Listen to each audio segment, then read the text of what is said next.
Hello and welcome to Fantasy Premier League, the D in its journey. Today I'm going to be covering transfer tips for this game week. If you haven't already done them and you're thinking about what you're going to do, I'm going to be covering the top transfers in and the top transfers out for this game week. Now, I am obviously aware that I have already made 2 transfers and I'm taking a -4 at the moment. I still haven't pressed the wildcard button. I'm still thinking about it, but I'm really trying to hold out to game week 12 because of the fact that I really like the fixture swings there compared to this week, and then it require me wasting more transfers moving forward. However, with all that being said, I have got rid of Erling Haaland. I'm one of the people that's done it. When we look at that, I'm one of them. Cunha has come in for me, and at the moment, I have got rid of... Who have I got rid of in the midfield? I got rid of Smith-Rowe. I got rid of Smith-Rowe and I bought in Mo Salah. So look, those are the 2 transfers I've done this week. But without further ado, let's get into the top transfer tips for this game week. So the top transfers in there, we can see the top 5 are Bryan Mbeumo, Chris Wood, Ait-Nouri, Gw10 and Saka. Now I have the top 3 of them.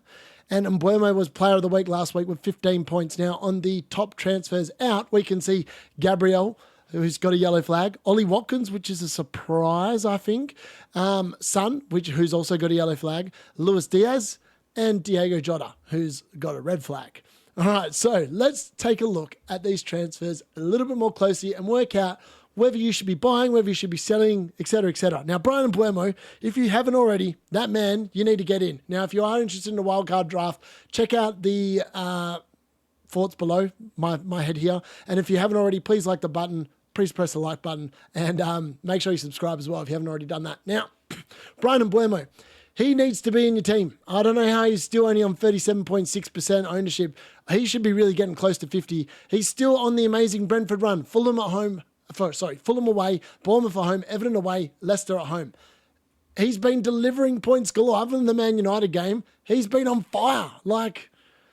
Yeah, you just got to have him. You've got to own him. You can't bet against him. Now with his mate Wissa back, and Wissa's also on this transferring list, and I think you can easily quite double up the assets, especially with Wissa playing the full 90 minutes last game week and returning what would have been 2 goals, but they can't go back and correct it. His assist here has actually been credited as a second goal, and he would have got more bonus points as well. So in reality, that 10 should be, I think I worked it out, it should be 13. If I've got it right. It'll be like Chris Wood's score. He would have got 2 goals and 3 bonus points as well as Bryan Mbeumo, I think. I don't know. I'm not sure how the bonus points are affected by that because I can't do the calculations. I don't know what secret formula I use. But look, Wissa is a great option. Bring in here and double up. I'm actively thinking about it. If I do wildcard, Wissa will be in my team and I'll have a double up on Brentford attack for the next 4 weeks at the minimum. It gets a little bit harder after that, but for me, he's a definite buyer. I can see why he's in there. Now, Chris Wood, I'm flagging him. I know he's the second most bought-in player. I know he scored 13 points last week, but I think you've missed the boat on Chris Wood. Now, he has scored 7 goals in 9 games to begin the season, and he is currently in my team. However, the fixtures don't lie. They get hard after probably next week. I don't mind keeping him for game week 10 with West Ham travelling to him at home. Is obviously week 11 as well, Newcastle coming home, but then I don't really like it. Maybe you could bench him for game week 12, play him in 13 with Ipswich at home, and then get rid of him. I think that's probably the play. If he survives to my team to game week 14, he's doing well. But I don't think he's going to. I don't think he's a buy. I don't think you're buying him for West Ham and Ipswich, and then Arsenal, Newcastle, and City. I don't know. I'm not convinced. I think that potentially he's peaked, and you've missed the boat if you haven't had him like me from the start. Ait-Nouri, the only flag here I've got is that he's on 4 yellow cards. If he gets 1 more, he's going to miss. So you've got to be praying like me that he doesn't get it this week because Southampton are arriving the week after, and you can almost guarantee he's going to get some sort of attacking returns there. I think you'd really need to look at that. I mean, it's self-explanatory. Every Wolves player, I'm surprised Cunha and Strand Larsen aren't high on this list. That line of fixtures is insane. I'm not sure about Gw10. I don't think he's a buy for me. I mean, City, he has been good the last 2 weeks. Let's not be denying. He obviously scored against Wolves and Southampton, but they are the 2 easiest fixtures that City have got for the time being. I mean, their run doesn't really open up again until game week 14, and I can easily imagine that they're not going to keep a clean sheet in any of the next 4 games. So I don't know if he's worth 6.2 million, and I don't think City are playing that well at the moment, especially without Rodri, especially without Kevin De Bruyne. But look, he has his XG and his expected goal involvement has been exceptionally high for a defender. I mean, expected goal involvement 0.23, 0.17, 0.17. It's not bad numbers for a defender. However, I just think you need to go more budget in defense to enable your midfield. Saka, I'm not surprised he's got a lot of transfers out. His price went down, but now he's getting a lot of transfers back in because obviously it's hard not to recommend Saka, Mo Salah, and Cole Palmer. The three premiums you need in your team. Regardless of fixtures, they're almost fixture-proof, these players. I think potentially you can just keep playing them over and over and over, and they're going to get you more points than not most of the weeks. You can see there from the percentage owned as well. Cole Palmer's up to 55.4, Mo Salah 40.3, Saka 23.2. If you don't have them and they score, your rank's going to be going down. And that's the way I look at it. And I think that realistically moving forward, you want to have three premium midfielders in your team plus Brian Mbeumo, who's pretty much becoming a premium midfielder as well. That's definitely my end game. And that's why Haaland isn't in my team anymore. Now, Smith Rowe is coming in. And look, I've actually done the opposite. I sold him. Now, the reason why I sold him is obviously I wanted to get Mo Salah in, and I wanted to keep Dwight McNeil away at Southampton, even though he's flagged at the moment with a yellow. But we'll get to him in a little bit. But look, Fulham's run over the next 5 weeks is really good, and you could justify bringing him in. He is a good transfer. I think he obviously got an assist last week after not doing much for, 3 game weeks. So I expect him to deliver some points. I'm just not sure it's as many as the premiums, which is why I have moved him on. Michael Keane, I'm surprised that he's on this list still. Jared Braithwaite came on off the bench, and I can't recommend him. If Jared Braithwaite starting in that team, he's going to be no good. Now, Nicholas Jackson, he's an interesting player. He's up to 17.6% ownership, and his underlying stats are really good. Like his expected goal involvement for the year is like 0.76 per 90 minutes for expected goals. Like that's insane. That's almost Haaland levels. The underlying stats are really good. I'm not sure about this week how they'll go against a Man United team that's just sacked Erik ten Hag.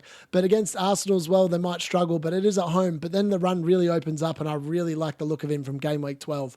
I think he's definitely, I can see why people are buying him. Cunha, we've already talked about the Wolves fixture run, amazing. I'm surprised Danny Welbeck's on here. I know he's cheap. I know that he's owned by 19.7%, but in reality, Brighton's run, as we'll have a quick look here, it doesn't open up until game week 12 at the minimum, and I think you just want to try and avoid the next 2 weeks. I wouldn't be buying him in now, but game week 12, if he's still playing and getting the minutes and Ferguson's not, he's 100%. You could definitely bring him in. Kanate and Virgil van Dijk. Now, look, Liverpool's defence is amazing, and Kanate at 5.3 million, he is definitely alternative if you want to be in the Liverpool defence, and he looks like he's going to be continuously starting. That's what it looks like at the moment, so I think he's a high recommend. I think I'll be buying him over Virgil van Dijk, even though Virgil van Dijk's a 100% nailed starter. That 0.8 million can go a long way in upgrading other positions, which I think are a bit more important. Sells as a goalkeeper. Nottingham Forest have been really good defensively this year. But as I said, they've had a fairly softish run, and the run is coming to an end. I don't know if he's going to keep many clean sheets over the next 8 or so weeks. I don't know if he's a buy for me. I think there's better options at that price point in particular. Raul Jimenez, I talked about the Fulham run. His underlying stats have been amazing as well. How long can he keep it up for? That's my only query mark on that. Luca Dean, he's been brilliant. Villa always score goals, and he's going to be involved. The next 3 of the next 4 weeks are difficult, so it's hard to recommend a buy this week, but moving on, his attacking output and threat is just too good to ignore. Luis Diaz, I think he's a sell. Now, I know he's on the buy list here, and quite a few people are bringing him in, but he is a minute's risk with Cody Gakpo obviously rotating. Lewis as well, ditto. I think you've missed the run where City's defense is probably going to keep clean sheets. I think he's a good option, but he becomes a bit of a minute risk, and I'm not sure on that. Jared Bowen is a buy. If you can afford him and you want to be a little bit unique, he's only owned by 6%, and he has got some amazing stats in there. I mean, the West Ham fixture run until game week 19 looks pretty good from here. It's hard not to recommend him. You could go far wrong if you went with him. Rodgers and Iwobi and Bonatti, they're all enablers. I still like them. Rodgers has a harder run now, as we've had a look at with the Villa fixtures. We'll have a look here. It is a little bit harder. Don't temper him. You don't want to be playing him too many weeks in the next 6 or 7 weeks, but there is a couple of good weeks in there, and he is still playing most of the time 90 minutes. Jordan Pickford I really like as a goalkeeper. He's cheaper than 5 mil, and I think Everton's underlying defensive data has definitely improved. Aina is an option, but again, as I talked about, the Nottingham Forest defence, I'm not too sure about it moving forward, whether they're going to keep clean sheets. Now, moving on to the transfers out. Gabriel, 6.3 million. He's about to drop in price overnight. Or in fact, he actually has dropped in price, I'm pretty sure. Or he will do when this video goes live. He's projected to drop to 6.2 before the game week deadline. He's a sell. Arsenal just haven't been defending, and without all their defenders now, I think they're going to keep leaking 1 or 2 goals over the next couple of weeks, even though I think they'll score. Ollie Watkins is surprising that he's on here, but there's probably people either dropping him or Erling Haaland to fund that midfield move, and that's probably why. And he has got Spurs away and Liverpool away up next, and Chelsea away in 3 of the next 4 weeks. It's a tough run of fixtures, but Villa played really well away from home against these kind of teams last season. I'm backing him in at the moment. He's still in my team, so he may leave in game week 12. I'm not sure yet. Luis Diaz, as I said, there's a reason why he's getting rid of. Ditto. Ange Postecoglou's son is a player you want to wait until Friday. Try and make a last-minute decision on him. He's still got a really nice run the next couple of weeks before he plays City, and then he's only really got one dud fixture in the next 5 weeks. So if he is fit, I think you keep him. But you've got to wait for the press conference on that one. I think it's too early to make a decision on this one. Diego Jota, still unknown return date, which is unfortunate because I really liked what he was doing in that team, but unfortunately he's gone, so you've got to move him on. Havertz, I'm surprised that he's in here, but Arsenal do have 2 tough fixtures to come. But I think his data is not too bad, and I don't know why you'd sell him if you want to bring him back in game week 12. So if you're going to bring him back, I don't know why you'd sell him. Solanke at 7.7 mil, he's just not been good enough, quite frankly. And the last few weeks, he's just not delivered any big holes this season. Like, he's got the odd goal and the odd assist, but nothing big and no real bonus points to speak of. He's got no bonus points all season. So you want more from a player that's costing you 7.7 million. So I think for me, he's definitely a sell. Pedro Porro, ditto. Tottenham don't keep clean sheets. We've learned this. He's kept, I think, 1 clean sheet all season. So that's not what you want. And I think for 5.5, you might as well just go to a 4.5 defender and roll with it. Saka, that was probably all the people selling before the game week when it first opened, and no one knew if he was going to play. All those people probably regret making that transfer. That's unfortunate. He'll hopefully be back. Dwight McNeil is on this list. It is flagged. And look, I've kept him only because of the fact they've got Southampton, and I will be relying on that press conference. If that press conference says that he is no good, he was likely to come out of my team, and I'm likely to press the wildcard button. That's essentially where I'm going with that one. Gordon, ditto. Newcastle's run doesn't open up for a couple of weeks. He's obviously groin injuries there as well. He didn't play last game week, I don't think. I could be wrong. No, he didn't. He got 0 points. So, look, he's another one that you wait. But Newcastle's run is about to open up. So, I don't know if you'd sell him. If it's only going to be a week or so injury, I think Duran, he's still not... He couldn't keep that up, scoring off the bench every game week. So that's not a surprise that he's being sold. Mazraoui, I don't think he's going to be in the United team if Amaron comes in. So I think he's a clever sell. I think Dalot will probably play in that position and he might be on the bench. Saliba, I don't know why people are selling him unless they're going real budget in their defence, only because of the fact that, it makes no sense to me. Haaland, I'm one of the 69,000 people that sold him. He's definitely justifiable in selling, and his ownership is going down. It's down to 73.2 currently speaking. He's nowhere near a price drop, but he is trending downwards, which is hard to believe. Morgan Rogers is also being sold, again, probably because of the fact that Aston Villa's run of fixtures is getting a little bit more difficult, and that's something to keep in mind. Johnson and Tottenham assets in general just haven't been delivering the same way. They're a bit hit and miss, and you don't really want that.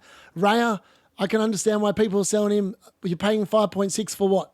The dude got 0 points. He's got actually 4 points over the last 4 weeks. It's just not acceptable, and you could be better off investing your money somewhere else in the squad. Trent, again, he's also on this list, but I think that Trent's underlying numbers, he's got to start delivering some attacking returns. I mean, the XG or expected goal involvement from this man suggests that he should have a lot more than just 1 assist this season. And I'm backing him in this week at the moment, unless I'm wildcarding, to deliver against Brighton. And then he's got Villa and Southampton up next. I think there's definitely some points there to be had. I wouldn't be jumping off him if I was you. And then the rest on this list, I'm not going to go too far down, but, that's essentially, I've just covered the top, all the people are transferring in and transferring out. Let me know what you're thinking of doing, whether I've got it wrong in any of those players. But yeah, that's what I'll be doing this particular game week. Hopefully you've enjoyed this. This is a different video to what I normally do. I've just filled in the extra day that I had off. So hopefully you've enjoyed it. Let me know in the comments. Make sure you press the like button. And if you're new, please press the subscribe button. Help me grow this channel. Thanks for watching. That's the D in it out. I'll see you back tomorrow for my team selection for Game Week 10.